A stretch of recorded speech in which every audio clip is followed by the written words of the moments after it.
एक बहुत intellectual terrorist का ग्रुप एक्टिव हो गया। इंटेलेक्चुअल टेररिस्ट हिंदी में क्या बोलेंगे शुक्ला जी? बौद्धिक आतंकवादी। बौद्धिक आतंकवादियों का ग्रुप एकदम एक्टिव हो गया और वो कभी सेना के ऊपर हमला करते हैं, सेना की क्रेडिबिलिटी डाउन करने की कोशिश करते हैं, कभी इलेक्शन कमीशन के ऊपर हमला करते हैं, और आजकल बौद्धिक आतंकवादियों ने सुप्रीम कोर्ट के सीजेआई साहब के ऊपर हमला शुरू कर दिया। क्यों? क्योंकि उनको पता है सीजेआई साहब प्रेस कॉन्फ्रेंस करके जवाब देने तो आएंगे नहीं, कुछ भी कह दो वो बेचारे सुनते रहेंगे।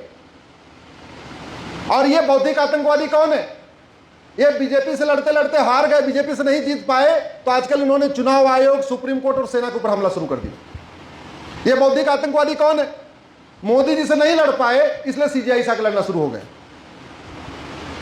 बात का बतंगड़ बना रहे हैं, और क्यों बना रहे हैं ये आपको जानना जरूरी है और देश को जानना जरूरी है। जो पीआईएल होती है ये हमेशा चीफ जस्टिस सुनते हैं, हाई कोर्ट में भी चीफ जस्टिस सुनते हैं, सुप्रीम कोर्ट में भी चीफ जस्टिस सुनते हैं। मैंने पीआईएल फाइल किया, एसआईआर होनी चाहिए। 20 और पीआईएल आई, एसआईआर नहीं होना चाहिए। सीजेआई साहब की बेंच ने मैटर को सुना, जस्टिस सूर्यकांत साहब ने, उन्होंने एसआईआर पे स्टे नहीं दिया और एसआईआर हो गया। एसआईआर होने का नतीजा ये हुआ 12 राज्यों में एसआईआर हुआ और 13 करोड़ वोट कट गए। एसआईआर होने का नतीजा ये हुआ बिहार में 65 लाख वोट कट गए,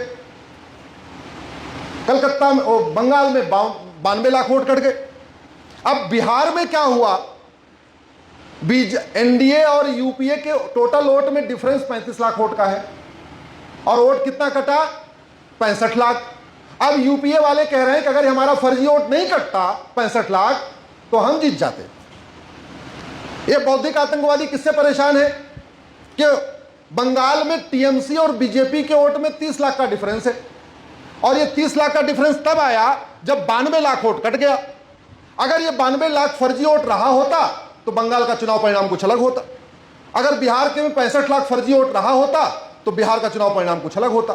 तो ये जितने बौखलाए लोग हैं, पहले ईवीएम पे हमला कर रहे थे, फिर एसआईआर पे हमला शुरू किया, दोनों पे करते करते थक गए, उनको लगा जनता यार मान ही नहीं रही है, कोई तीसरा व्यक्ति पकड़ो। तो तीसरा व्यक्ति कौन है? वो व्यक्ति है जो पब्लिक में आ नहीं सकता, जवाब दे नहीं सकता, प्रेस कॉन्फ्रेंस कर नहीं सकता, वो है चीफ जस्टिस ऑफ इंडिया। और उसका एक और भी बड़ा कारण है, अभी सबरीमाला मैटर चल रहा है, वो 9 जजों की बेंच सुन रही है, वो भी जस्टिस सूर्यकांत साहब भी उसको हेड कर रहे हैं, उसका भी फैसला आएगा। इसके अलावा घुसपैठ का मुद्दा भी जस्टिस सूर्यकांत साहब सुन रहे हैं, सीजेआई साहब सुन रहे हैं। धर्मांतरण का मुद्दा भी सीजेआई सूर्यकांत साहब सुन रहे हैं। 4 शादी हलाला का मुद्दा भी सीजेआई सूर्यकांत साहब सुन रहे हैं। तलाके हसन, तलाके बाइन, तलाके किनाया को चैलेंज किया हुआ है, वो भी सीजेआई सूर्यकांत साहब सुन रहे हैं। हलाला मुता मिस्यार तहर्रुस को चैलेंज किया हुआ है, वो भी सीजेआई सूर्यकांत साहब सुन रहे हैं। फर्जी वोट वाला मामला सीजेआई सूर्यकांत साहब सुन रहे हैं। फर्जी केस वाला मामला सीजेआई सूर्यकांत साहब सुन रहे हैं।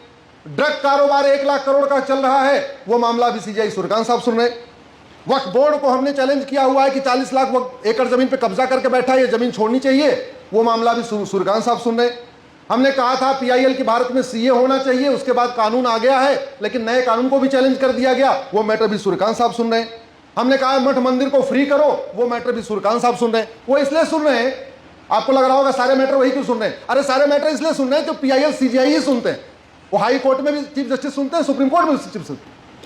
अब ये जो बौद्धिक आतंकवादी हैं, ये हमला करके सीजेआई को ये चाहते हैं कि वो अपने केस से हट जाए। याद होगा कुछ दिन पहले केजरीवाल ने यही काम किया था हाई कोर्ट में, अगर जो लोग मीडिया में होंगे उनको पता होगा, जो थोड़ा कनेक्टेड होंगे। केजरीवाल ने हाई कोर्ट की जज है जस्टिस स्वर्णकांता शर्मा, उनके ऊपर हमला शुरू किया। आप यहां गई थी, उनके कार्यक्रम में गई थी, उनके कार्यक्रम में गई थी, और कैसे करके दुनिया भर का नौटंकी करके अंत में वो परेशान होकर स्वर्णकांता शर्मा जी ने वो केस छोड़ दिया, बोले हम नहीं सुनेंगे। अब वो मोटिवेट हो गए, उनको लग रहा अगर केजरीवाल नौटंकी करके हाई कोर्ट में जज बदलवा सकते हैं तो हम ऐसे ही नौटंकी करके हम सुप्रीम कोर्ट में भी जज बदलवा सकते हैं, हम बेंच चेंज करवा लें। ये पूरा ड्रामा चल रहा है, इसका हम सब लोगों को विरोध करना चाहिए। मुझे पता है आज मैं उत्तर प्रदेश के हमीरपुर में हूं, मुझे पता मैं बुंदेलखंड में हूं, लेकिन मुझे यह भी पता है यह हमारी बात कम से कम 10 करोड़ लोगों तक अगले एक हफ्ते में पहुंचेगी। दिल्ली से लेकर दौलताबाद तक, लद्दाख से लक्षद्वीप तक पहुंचेगी, और यह सबको आवाज उठाना चाहिए। नहीं तो यह बौद्धिक आतंकवादियों का अगर एक बार उत्साह बढ़ गया, एक बार ये सफल हो गए, तो आने वाले टाइम में ये कोई केस डिसाइड ही नहीं होने देंगे। जहां इनको लगेगा इनके पक्ष में फैसला नहीं आने वाला है, ये जज को बदनाम करना शुरू कर देंगे।